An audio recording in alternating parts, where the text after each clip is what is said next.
Bonjour à tous! Choisir, voici une activité qui occupe les entrepreneurs et dirigeants.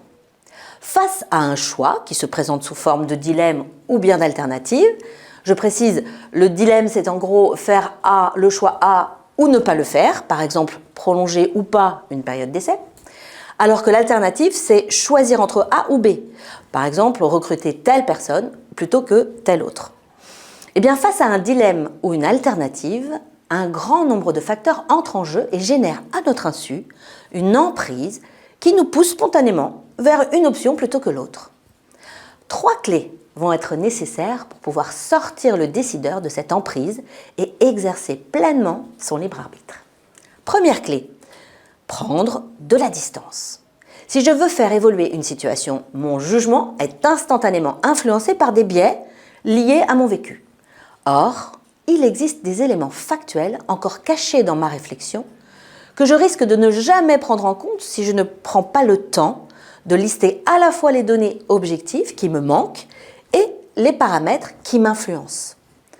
Sans cette prise de distance, je n'arrive pas à retrouver une égale sympathie pour les deux options avant d'exercer mon choix. On attend du décideur qu'il retrouve du temps pour déconstruire et reconstruire de vrais choix. La deuxième clé, c'est celle de la finalité.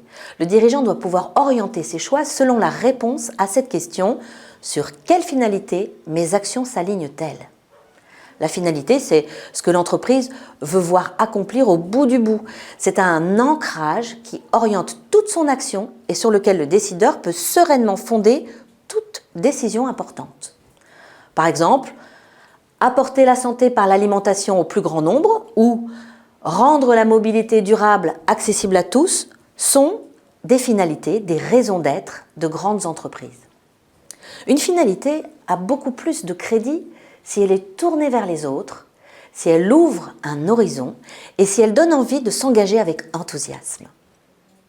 Je dirais que la troisième clé, pour un chrétien, est celle de la prière, car sans elle, nos choix restent purement humains.